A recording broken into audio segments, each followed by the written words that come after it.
Ok. Encontré interesante este tema, ya que es muy recurrente, ¿no? Todas las veces que aparece una nueva religión en el mundo, parece que hubiera venido algo malo, ¿no? Todo el mundo comienza a atacarlo, a matar a los seguidores de la nueva fe, encarcelan al profeta o al mensajero de Dios que trae esa nueva fe.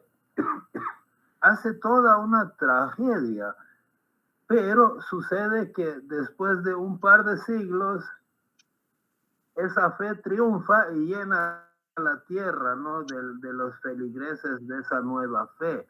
Entonces, se me ocurrió hacer una reunión con este tema. Antes voy a poner información de contacto, especialmente si alguien en YouTube está viendo el video, ¿no? Porque se publican estos videos en YouTube. Entonces, ahí está. Solo si alguien está en El Salvador, ¿no? Le sirve esta información de contacto. Ok, entonces sí. Sucede que no es que la fe consista en estos elementos que he puesto en la pantalla. Tiene más elementos probablemente, pero toda fe tiene estos elementos, ¿no? Toda fe cuenta con individuos, con instituciones. Individuos ya sabemos, son los feligreses. Instituciones son como la iglesia, la sinagoga, la asamblea local, la asamblea nacional, el sistema administrativo, ¿no? Que tiene esa fe. Comunidades, ¿no? Comunidad, es decir, tienen un grupo de gente que se reúne de alguna manera y eso es la comunidad. Y también tiene edificios, ¿no? Templos, edificios administrativos y también tiene textos, ¿no? Bibliotecas con libros. Quién sabe, ¿no? Tal vez a ustedes se le ocurre alguna otra cosa que tiene la religión, ¿no? Pero mi punto es que la fe no es solamente esto. Eso es parte de la fe, o eso es lo que acarrea la fe, o lo que trae la fe, ¿no? Lo que consigue en este mundo la fe,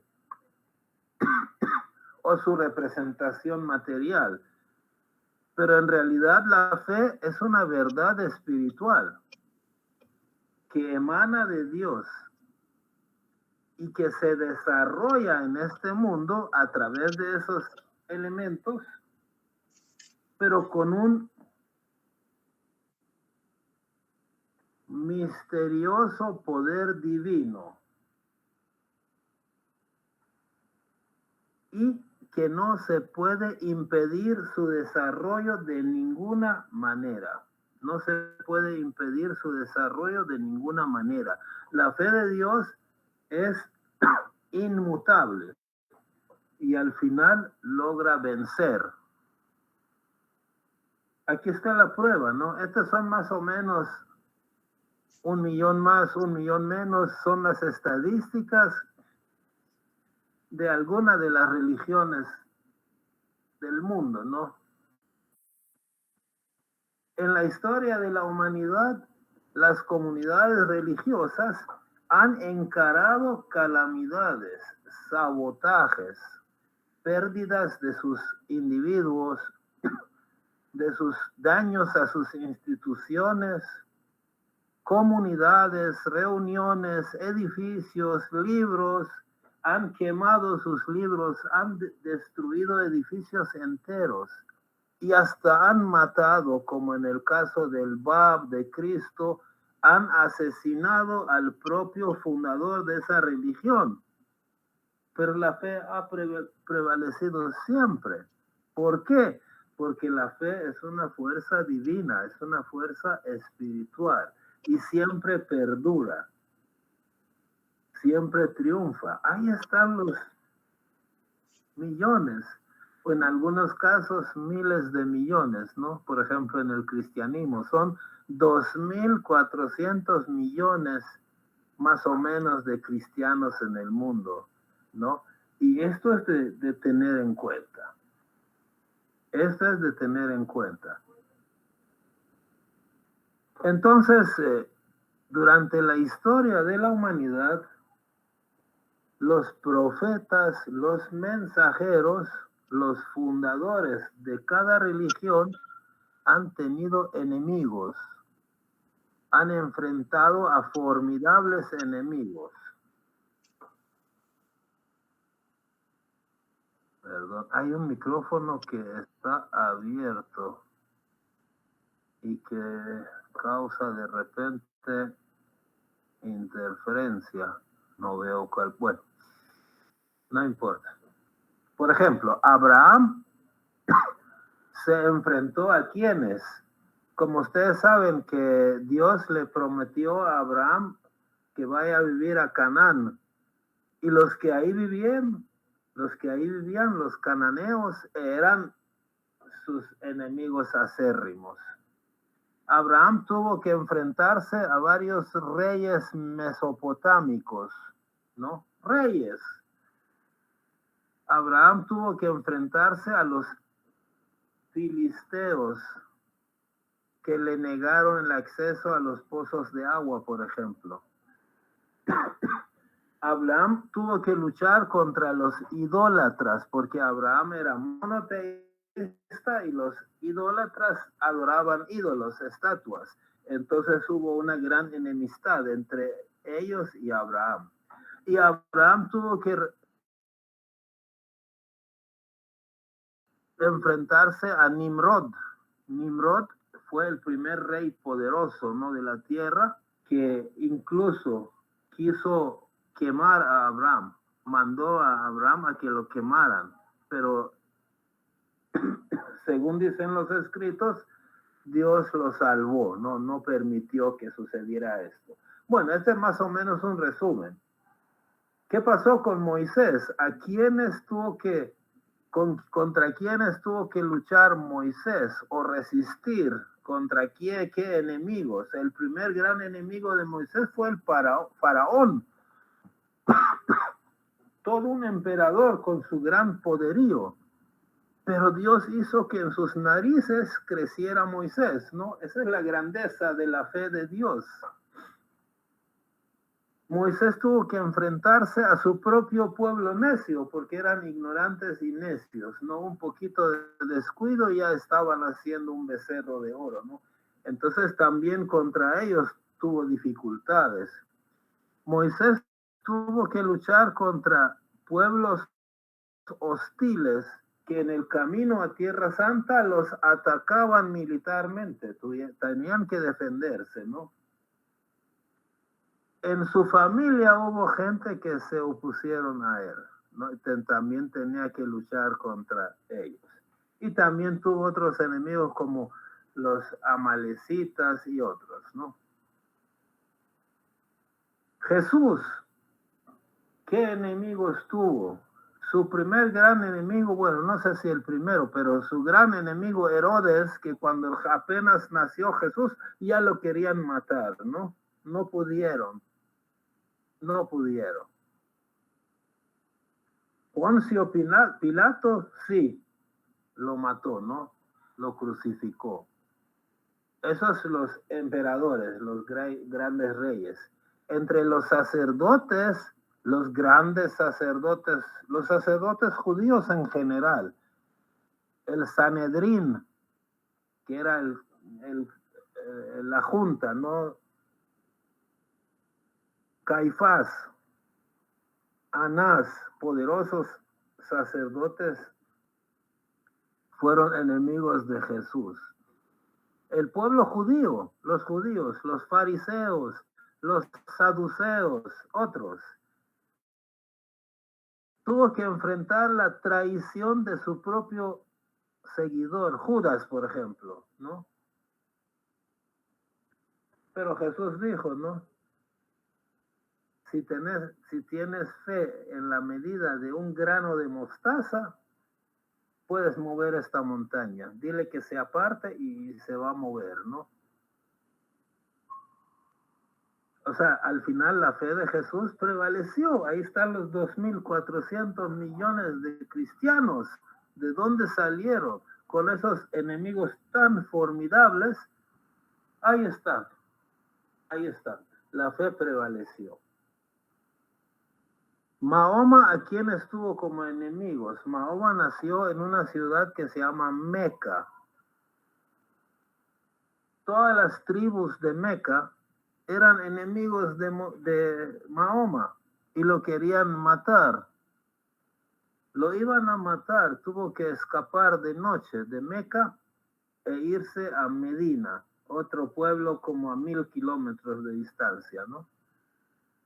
Y esa migración marca el inicio del calendario musulmán, ¿no?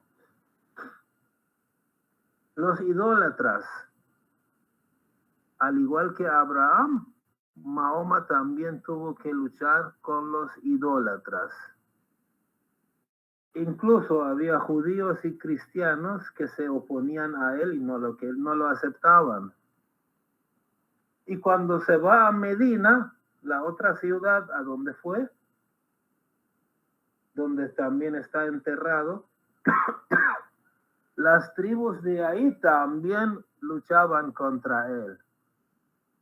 También estaba vigente el imperio bizantino, que también eran otro de sus enemigos, ¿no? Y también tuvo enemigos internos.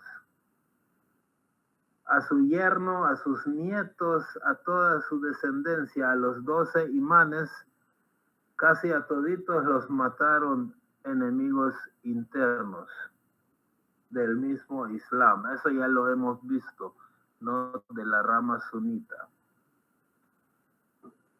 Bueno, el Bab y Baha'u'lláh, qué enemigos más formidables tuvieron. Cuando aparecen el Bab y Baha'u'lláh en Irán, todo el clero chiita musulmán, más los musulmanes fanáticos, todos se le fueron encima, ¿no? El clero chiita, o sea, todo el conjunto de sacerdotes chiitas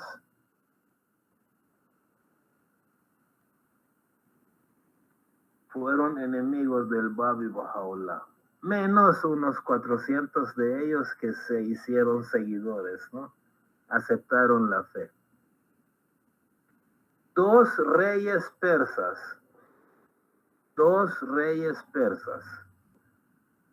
uno que estuvo más en los tiempos del Bab y el otro que estuvo más en los tiempos de Baha'u'lláh. Dos monarcas persas y sus ministros, sus militares, sus funcionarios y sus policías, todos ellos en contra del Bab y Baha'u'lláh. Y cuando el Baha'u'lláh se va a Turquía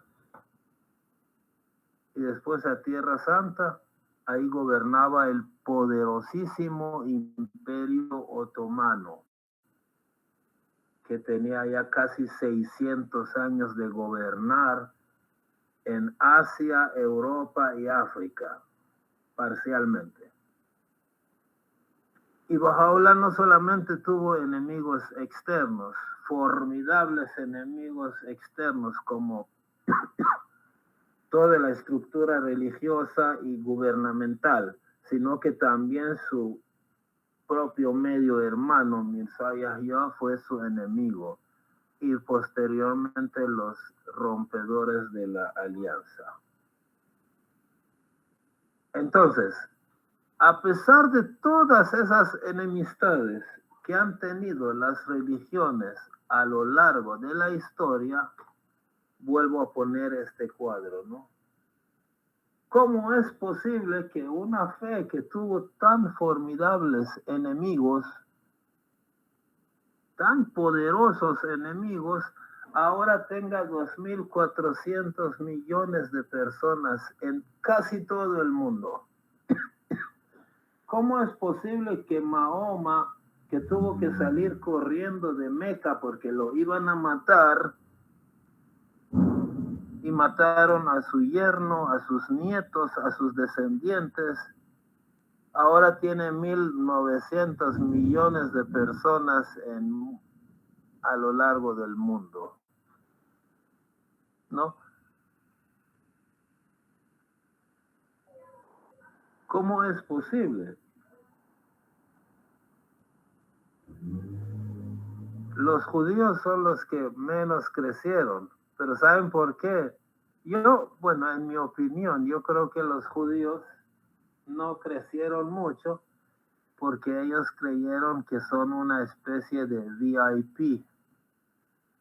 O sea, es decir, como ellos son el pueblo de Dios y nadie más se puede mezclar con ellos, ¿no? A lo mejor por eso se quedaron así como están, mientras que las otras religiones hicieron proselitismo y propagaron su fe en diferentes partes del mundo. Ahora, en la fe Bahá'í está prohibido el proselitismo, ¿no? Pero ahorita tenemos más o menos 8 millones de Bahá'ís en el mundo. Es un cálculo estimado, ¿no? No sé qué tan correcto sea este cálculo, pero no está muy lejos de la realidad. Tenemos unos 8 millones de Bahá'ís en el mundo. Pero adivinen qué, en unos 2, 3, 4 siglos, toda la raza humana va a ser Bahá'í. Sin duda, porque es el día de un solo rebaño y un solo pastor, porque es el día que no será seguido por la noche, porque es el día en el que, según las profecías, está la nueva religión y está la tierra y no hay mar. Quiere decir que no hay opositores, no hay gente que no acepte la fe Bahá'í. Ahorita sí hay la mayoría, pero en unos cuantos siglos toda la raza humana va a ser Bahá'í. Ahorita no tenemos prisa, por eso no andamos haciendo presiones a la gente, no hacemos proselitismo, no hay prisa, no hay apuro. Pero la fe de Dios es inmutable y es eterna en el pasado, en el presente y en el futuro. Ahí está. Si nos hace favor, Guillermo, de leer estas palabras de Baha'u'lláh. Sumergíos en el océano de mis palabras, para que descifréis sus secretos y descubráis todas las perlas de sabiduría que yacen ocultas en sus profundidades. Cuidaos de no vacilar en vuestra determinación de abrazar la verdad de esta causa, fe, causa por la cual se han revelado las potencialidades del poder de Dios y su soberanía ha sido establecida. Con los rostros radiantes de alegría, apresuraos en llegar hasta Él. Esta es la inmutable fe de Dios, eterna en el pasado, eterna en el futuro. Pues los musulmanes, algunos, no son todos los musulmanes, me refiero al clero y a las cabecillas de ellos, ¿no? Ellos creen que quemando libros, destruyendo edificios, asesinando a personas, son capaces de borrar la fe de la faz de la tierra. Pero no, aquí está diciendo Baha'u'lláh que la fe trae un poder, un gran poder de Dios, ¿no? Y que es inmutable, es eterna.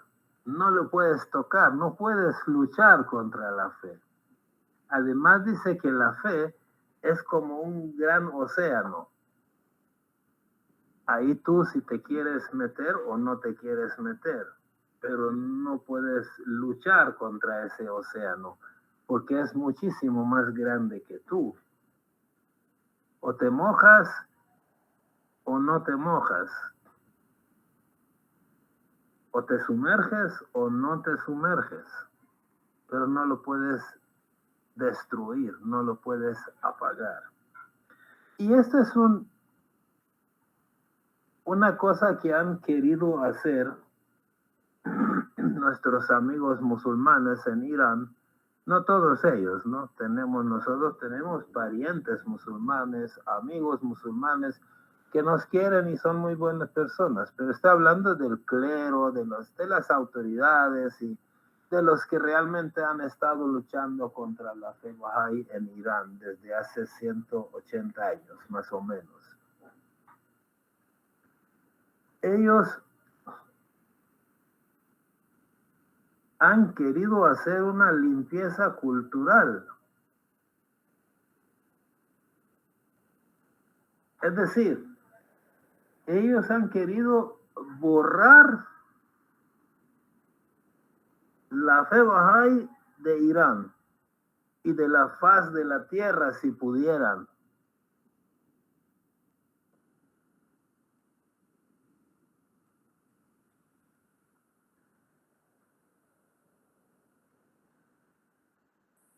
Eso quisieran. Por eso, a través de la historia, por ejemplo, solo unos ejemplos, porque no, si me pongo a listar todas las fechorías que han hecho en contra de los bahá'ís, necesita 2, 3 reuniones para tocar todo eso.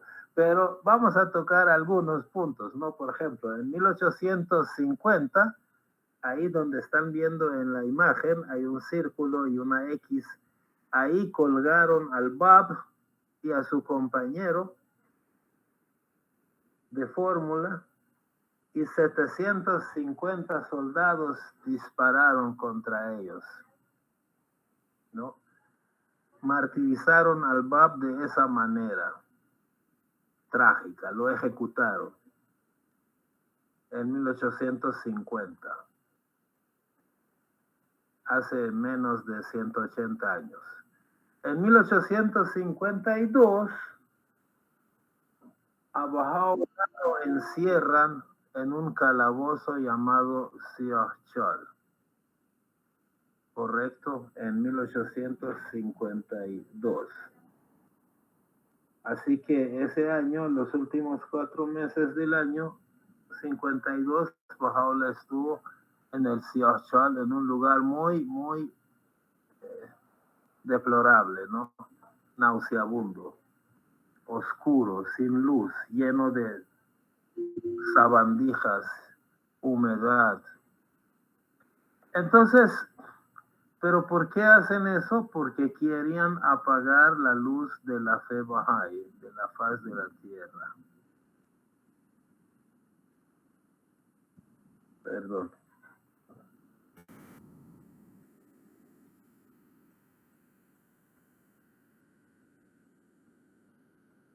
Ok.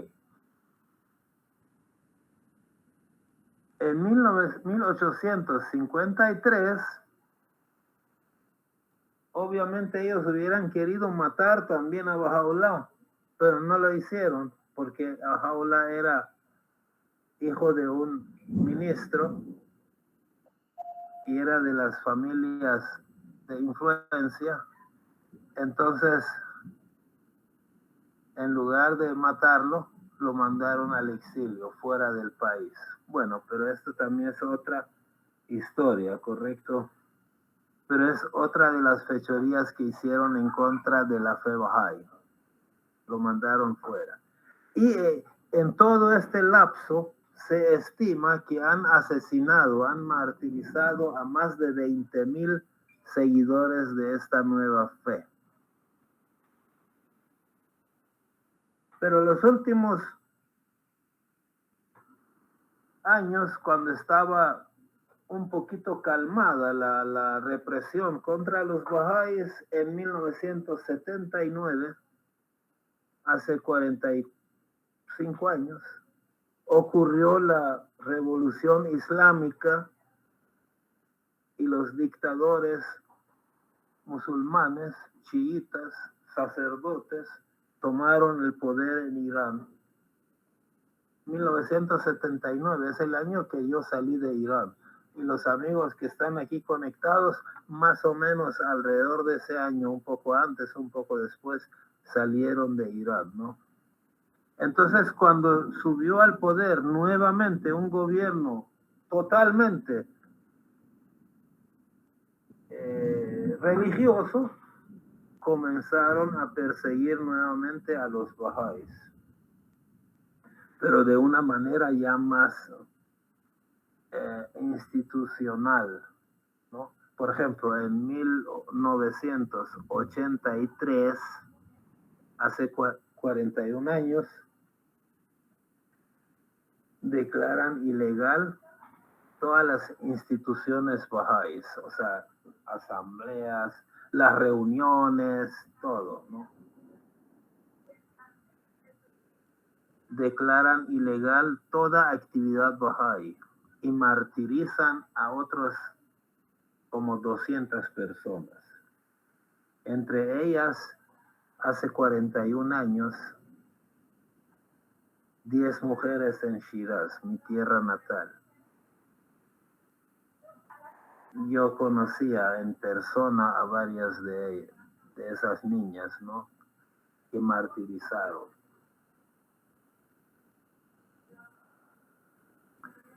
En junio de 1983, hace 41 años más o menos.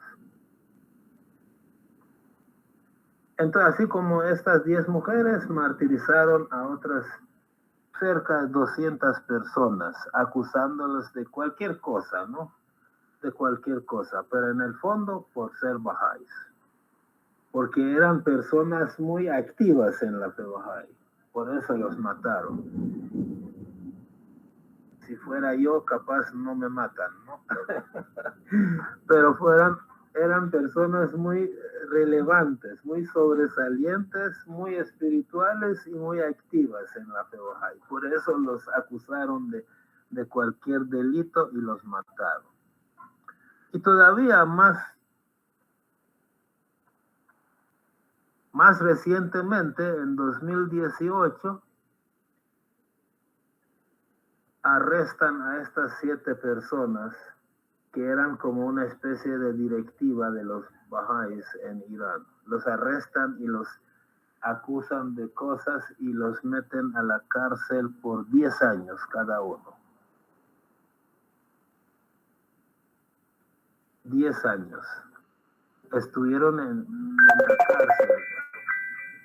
10 años. Estuvieron en la cárcel 10 años y salieron libres. Ahora a algunos de ellos los han vuelto a meter en la cárcel. Al menos esta señora de vestido blanco que están viendo ahí, de derecha a izquierda, la tercera persona, Fariba. Yo participé en varias reuniones en el año de la pandemia y ella ya estaba libre, ¿no? Después de 10 años estar en la cárcel. Y vieran qué señora más buena, erudita, porque nosotros tuvimos una reunión en la que ella nos daba clases de cosas muy sofisticadas, ¿no? Nuevamente la han metido a la cárcel, parece que otros 10 años, ¿no? Le han dado. Esperamos que se liberen pronto, ¿no? Aunque ellos están más tranquilos que nosotros.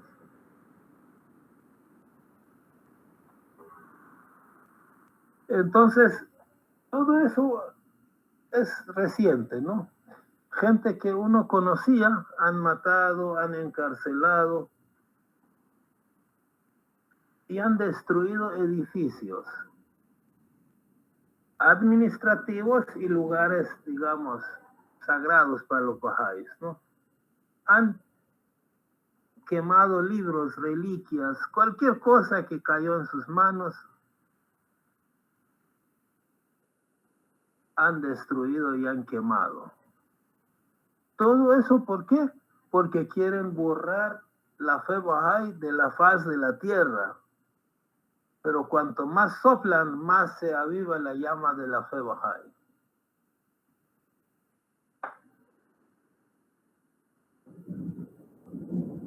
Un ejemplo, una muestra, ¿no? Porque han destruido muchos lugares, sedes administrativas y otro tipo de lugares, incluso casas de los Bahá'ís, ¿no? Han destruido, han apedreado, han matado. Hubo Bahá'ís sobresalientes que desaparecieron, así, sin hacerles juicio ni nada. De repente los capturaron y los mataron, ¿no? El doctor Ali Murad Dawoodi. Sí, fue uno de los primeros que desapareció y que no se supo nada de él, pues obviamente sabemos que lo han martirizado, ¿no? Sí. Bueno, uno de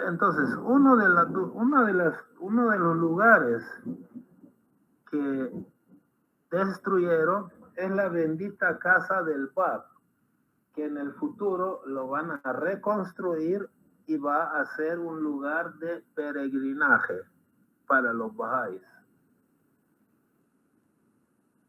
A la izquierda están viendo una foto nada más de la puerta de la casa. Era más como fortaleza desde afuera, ¿no? Porque el Bab era un comerciante con cierto nivel económico. Entonces, los que tenían más dinero construían sus casas al fondo de un pasaje para dificultar que un ladrón pudiera llegar hasta allá y robar, ¿no? Entonces la casa del Bab era al final de un pasaje. Yo fui y conocí esa casa. Y a la izquierda está una foto de los cuartos de arriba. Aquí es el cuarto donde el Bab declaró su misión a Mullah Hossein, ¿no? También cuando uno visitaba esa casa, subía y veía podíamos visitar ese lugar. Aquí a la izquierda están viendo una pintura, no es foto, es una pintura del patio de esa casa, más o menos para que tengan idea de cómo era, ¿no? Y ahí están viendo un árbol de naranja, que obviamente ahorita ya todo eso lo han destruido, ¿no? No existe. Ya les voy a mostrar qué hay en su lugar. Pero ese árbol de la naranja parece como que el Bab mismo lo había sembrado, ¿no? Pero muchos bahá'ís agarraron esas naranjas y los han llevado a Tierra Santa. No sé si ven a la derecha donde está la foto del santuario del Bab, donde el Bab está enterrado. Enfrente, en la parte central de la foto, hay un árbol de naranja. Ese árbol de naranja es con las semillas del árbol de la casa del Bab, ¿no? Es decir, aquí hay una foto donde pobres ignorantes muchachos que están queriendo ganarse el cielo según ellos, ¿no? Destruyendo la casa del Bab.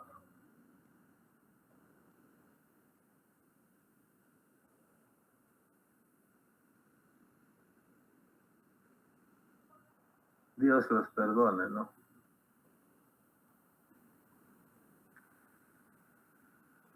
Destruyen la casa del Bab, pero simultáneamente, desde antes de su destrucción, estaban construyendo una mezquita justo a un lado de la casa del Bab.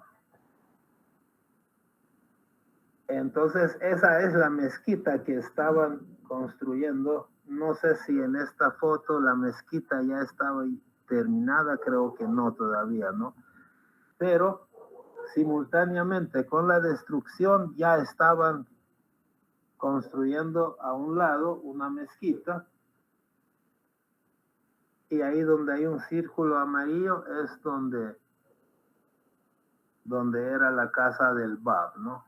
Ahora, lo gracioso es esto.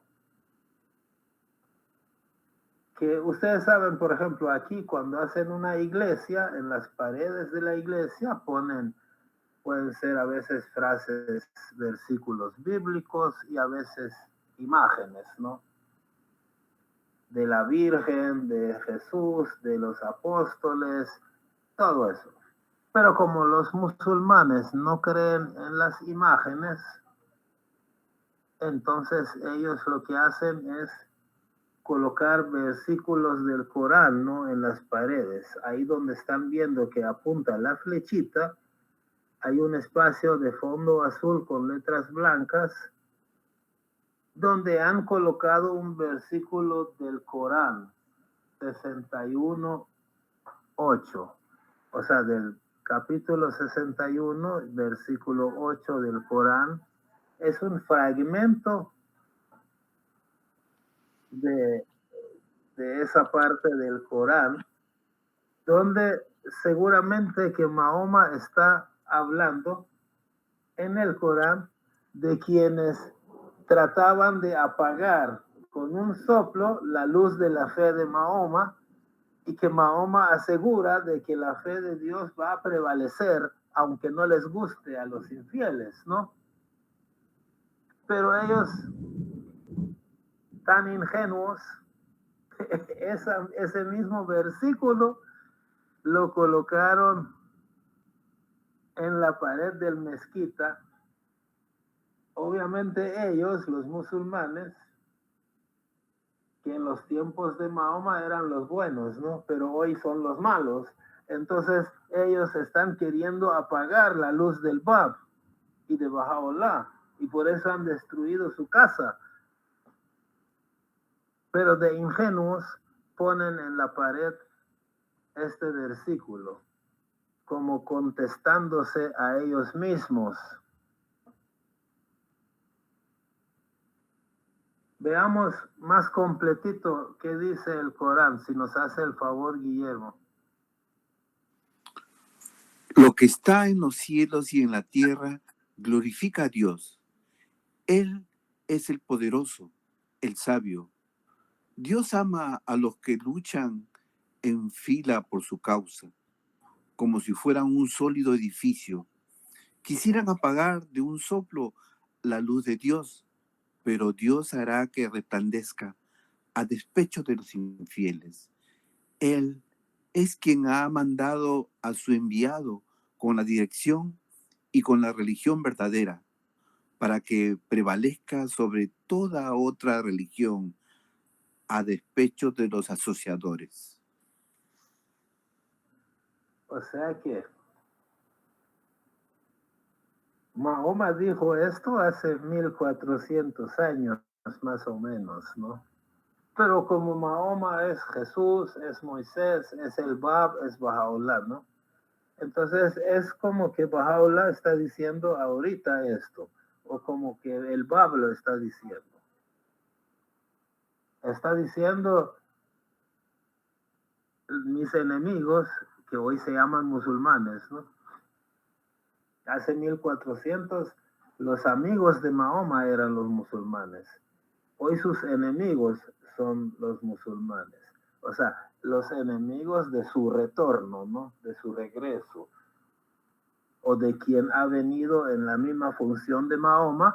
Hoy ya los musulmanes son sus enemigos y quisieran apagar de un soplo la luz de Dios. Pero, ¿qué hará Dios? Hará que surja, ¿no? Que triunfe. Ahí está. Este es el santuario del Bab en el Monte Carmelo, en Haifa, Israel, al norte de Israel. A donde tanto atacan, ¿no? Hezbollah y los musulmanes, y no han podido ponerlo en peligro todavía. Miren qué bonito los jardines. Esta es solamente una muestra, ¿no? Pero ellos quieren apagar la luz de la fe y miren a dónde ha llegado. Argentina, Perú, Colombia, Ecuador, El Salvador, a los últimos rincones de la tierra ha llegado, ¿no? Y miren cuánta gente hubo, por ejemplo, en una convención allá en el Centro Mundial Bahá'í. Ellos matan personas, pero en otra parte del mundo brotan. Miren los templos, algunos templos bahá'ís alrededor del mundo, ¿no? Que se han construido. Ellos destruyen una casa y miren las bellezas que han construido los bahá'ís a nivel mundial. Es decir, la fe de Dios es una fuerza espiritual, es una fuerza divina. No lo puedes borrar con un borrador o con un soplo o con un machete. Tú puedes destruir todos los libros que quieras, pero la fe de Dios es inmutable, invencible. No lo puedes destruir. Ahí están los miles de millones de cristianos. Y cuando Cristo vivía, ¿cuántos cristianos había? Ni siquiera los llamaban cristianos. Y eran unas decenas, no pasaban de unas decenas, ¿no? Y miren cuántos son ahora y dónde no hay un cristiano. Ahora, ustedes imagínense cómo va a ser la fe de Baha'u'lláh, que ha venido para unir al mundo.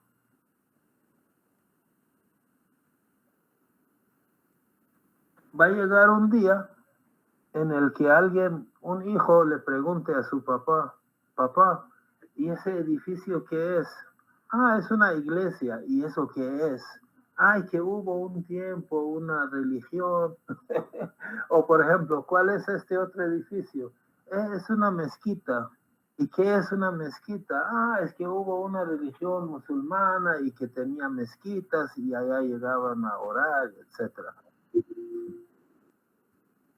Es decir, la totalidad de la raza humana va a aceptar la fe de Baha'u'lláh. Nosotros no tenemos prisa, por eso que no estamos detrás de la gente para que rápidamente se hagan bahá'ís.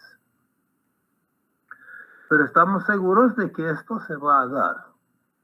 Para mientras nosotros estamos aportando nuestro granito de arena. Vamos a leer algunas palabras de Baha'u'lláh acerca de la grandeza de este día, ¿no? Nos hace un favor. Grande, inmensamente grande es esta causa. Poderoso, inconcebiblemente poderoso es este día.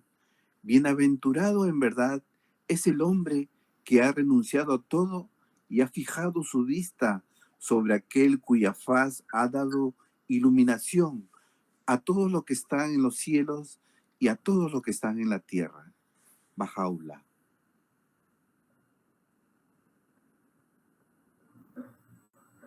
Si yo fuera una persona medianamente inteligente, pero imparcial, me pongo a ver la historia, ¿no? ¿Cómo es que Abraham tuvo tantos enemigos y prevaleció después? Toda la tierra casi son descendientes de él, ¿no? ¿Cómo es que Moisés tuvo tantos enemigos y prevaleció? Ahí está. ¿Cómo es que Cristo, Mahoma tuvieron tantos enemigos y al final prevalecieron? Ahora, ¿por qué yo, musulmán, me pongo a matar bahá'ís? Porque siempre los malos son los que matan a los buenos. En la historia nunca una fe recién nacida, tus feligreses se han puesto a matar gente. Siempre son los malos los que matan a los buenos. Y estos señores, ¿por qué quieren apagar la luz de la fe con un soplo? están perdidos, ¿no? Porque como la fe es de Dios, es inmutable y es una fuerza espiritual, ni la bomba atómica lo destruye, porque no lo alcanza. No lo alcanza.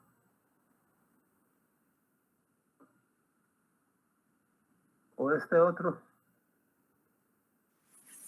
Grande en verdad es este día. Las alusiones que se hacen a él en todas las sagradas escrituras como el día de Dios atestiguan su grandeza.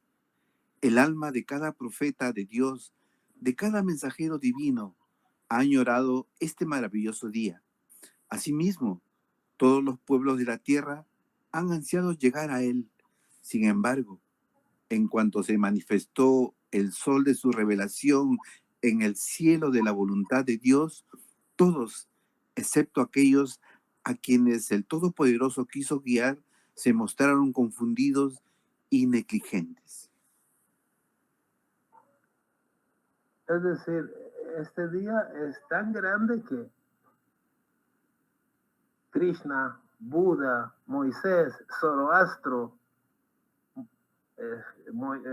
Jesús, Mahoma, todos han vaticinado la llegada de este día y lo han llamado el día de Dios, del Padre. Y gracias a Dios, no sé por qué razón es que yo he sido aceptado como Bahá'í. Porque pude haber nacido en otro lado y no haber encontrado esta fe. Porque ahorita la mayoría, no es que sean enemigos de los Bahá'ís, pero al menos no son Bahá'ís la mayoría. Y hay una milésima parte de la humanidad que es Bahá'í. Y otros cuantos que se asocian con los Bahá'ís amigablemente. De ahí la gran mayoría está privado del conocimiento de esta nueva fe. Pero no importa. Así era el cristianismo en sus primeros años, ¿no? Miren cómo está hoy. Ahora ustedes imagínense qué grande va a ser este día, ¿no? Claro, este día dura 1000 años, ¿no? Ahorita estamos en la madrugada o en la mañana de este libro, ¿no? En el amanecer de este día. Cuando llegue el cenit, nadie va a poder negar la grandeza de esta fe. Va a ser obvio. Entonces, vamos a ver esta promesa de Baha'u'lláh. Cuando llegue la victoria, cada hombre se declarará creyente y se apresurará al refugio de la fe de Dios. Felices aquellos que en los días de las pruebas que envuelven al mundo se han mantenido firmes en la causa y han rehusado desviarse de su verdad. Baha'u'lláh.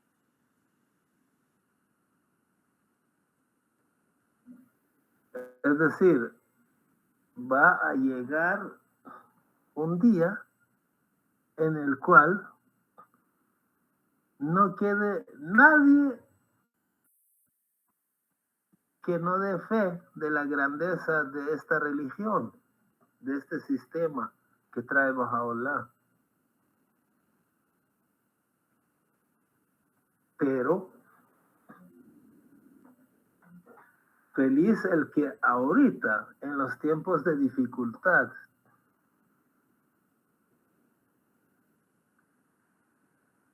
han aceptado esta fe y se han sometido a penurias, ¿no?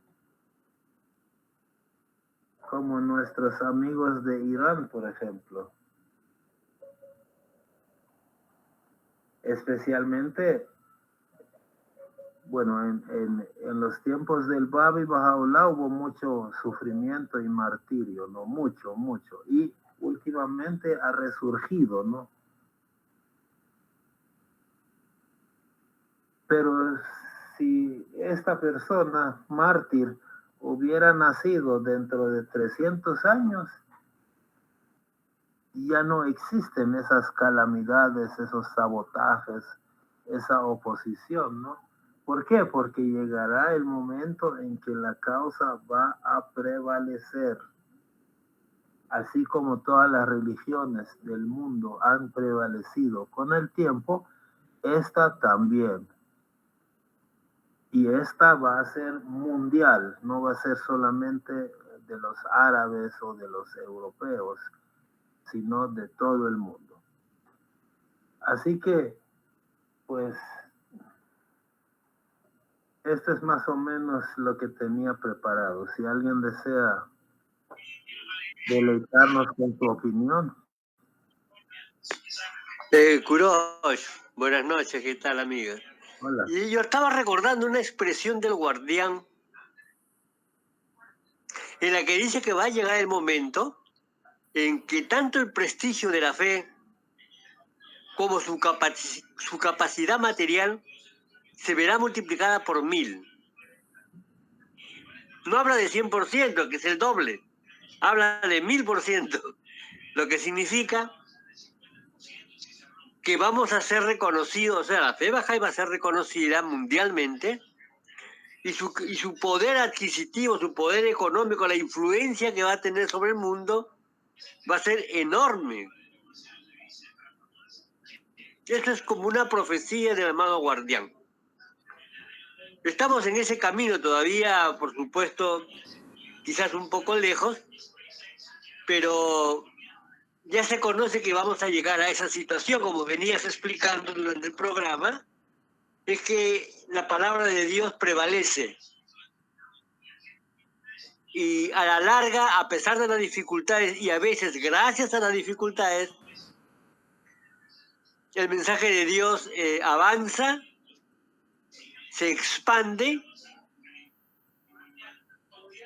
y al final del tiempo que le corresponde, se vuelve innegable, absolutamente necesaria, se le reconoce su valor y se coloca en la posición de importancia que merece la palabra revelada de Dios y el mensaje, toda vez que Dios mismo ha designado un tiempo específico para el cambio o la evolución de la humanidad. Y esto se va a repetir de manera indefinida, ¿no? Porque después de Bahá'u'lláh van a venir muchas manifestaciones de Dios. La influencia de la fe Bahá'í tiene un periodo larguísimo de 5.000 años. 500.000. O medio millón, 500.000. perdón. Sí.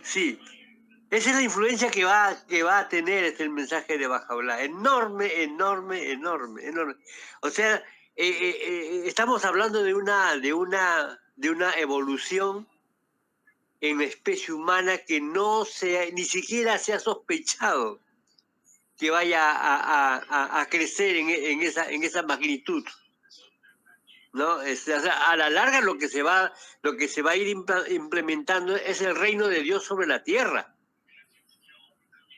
¿no? Entonces, y esta vez, como nunca antes en el pasado ha ocurrido, dirigido directamente por las manifestaciones gemelas, porque la Casa Universal de Justicia, que es el principal bastión de la comunidad Bahá'í, es inspirada por la bendita belleza y el bendito Bab.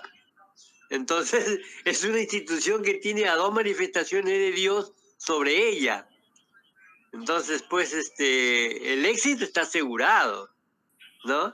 Y las dificultades van a venir, van a seguir viniendo, pero no van a cumplir con los objetivos que ellos se trazan, pues, de socavar o destruir la fe Bahá'í, ¿no? Vamos a seguir adelante. Ya, gracias, cuidador. Gracias. Sí, así es, la causa va a triunfar. Y cuando uno ve tantas manifestaciones infantiles de la humanidad, Y uno ve que eso es porque la fe está aquí, pero no le dan crédito, no la vienen a buscar. Pero llegará un momento en que la humanidad se va a hartar, se va a aburrir de tanta desgracia, de tanto no encontrar su camino correcto, y va a voltear hacia la fe de Bahá'u'lláh y la va a encontrar como solución a todos sus males. Yo una vez hace 30 años, más de 30 años, estaba caminando en la calle y de repente veo un gusano caminando a la orilla de la calle, el gusano moviéndose y se iba hacia la calle, iba a cruzar la calle. Yo dije, pobre gusano, ¿no? Está caminando, pero no sabe a dónde va. No sabe que en 10 minutos lo van a aplastar un carro. Y yo pensé, ¿no? Así es la humanidad de hoy. La humanidad de hoy es como este gusano. Solamente camina porque camina. Se guía por instintos, por cualquier cosa, menos por la verdad. Sin darse cuenta de que en cualquier momento viene un carro y lo va a pisar y lo va a aplastar, ¿no? Ahora, el mundo de que se va a reformar, ¿no? ¿Qué tanto sufrimiento haya? Pues en parte puede depender de nosotros. O sea, de mí puede depender que sufra o no Juan, Miriam, José, 3, 4 personas, ¿no? Pero el mundo va rumbo a esta fe. No hay otra salida.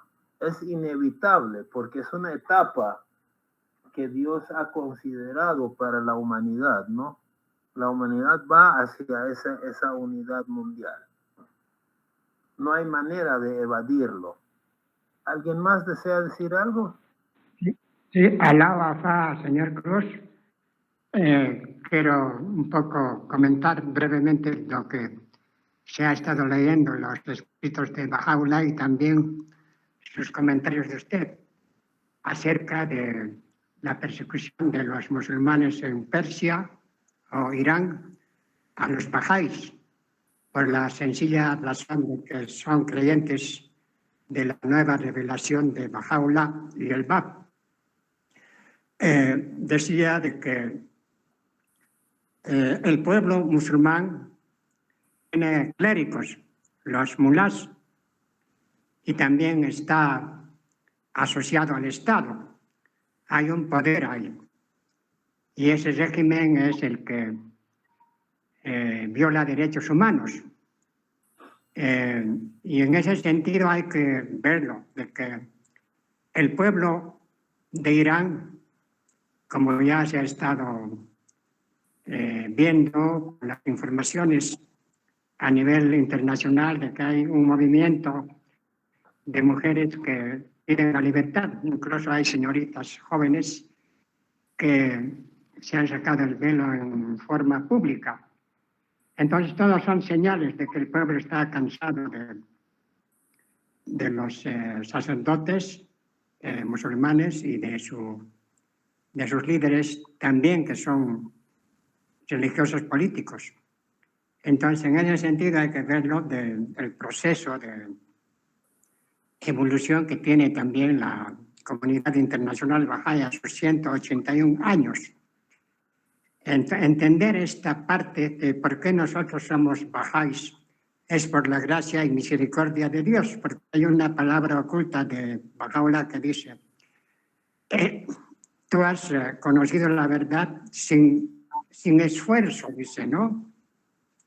Los doctos y los eruditos se han pasado toda su vida buscándome y no han encontrado la verdad, pero tú, sin el menor esfuerzo, has encontrado la verdad. Aún así, dice, hay un puñado de amantes verdaderos, dice Bahá'u'lláh. Entonces, en ese sentido, también nosotros estamos en un proceso de entender esta nueva revelación como creyentes de base, porque no lo entendemos, porque básicamente los mensajes de la Causa Universal de Justicia tienen un patrón, ¿no?, de repetir qué es lo que debemos hacer. Nos agarra de la mano diciendo paso a paso tienes que hacer esto, cumplir leyes, cumplir principios, crear una construcción de comunidad, vivir en comunidad. Todo esto entonces nos está mostrando de que no hemos todavía llegado a esa etapa de madurez, porque el BAP inaugura conjuntamente con el Bahá'u'lláh la edad de la madurez espiritual de la humanidad. Entonces estamos en el umbral de esa madurez y inevitablemente, como también recuerdo una palabra oculta que dice, mi calamidad es mi providencia. Van a haber calamidades grandes, ¿no? Porque el medio ambiente está bastante deteriorado, la moral está totalmente decadente a nivel mundial, y como nosotros vivimos en las mismas sociedades libres, entonces también estamos influidos. Por eso que la importancia de educar a los niños, a los prejóvenes, a los jóvenes y adultos con mayor profundidad esta nueva revelación, porque también hay un dato de que hay una migración pacífica o silenciosa de millones y millones de musulmanes a Europa, también a América Latina. Acá a Bolivia están llegando muchos musulmanes en familias, también con ese propósito de construir y ya crear una comunidad y construir sus mezquitas. Entonces, todo esto son señales de que en el futuro también va a haber una reacción, no solamente en Irán, como está pasando ahora, sino a nivel internacional por una expansión silenciosa de la migración de otras religiones, porque hay un brote de fanatismo que va a atacar al crecimiento de las incipientes comunidades bahá'ís que hoy somos. Gracias. Bueno, gracias, Daniel. ¿Alguien más desea decir algo?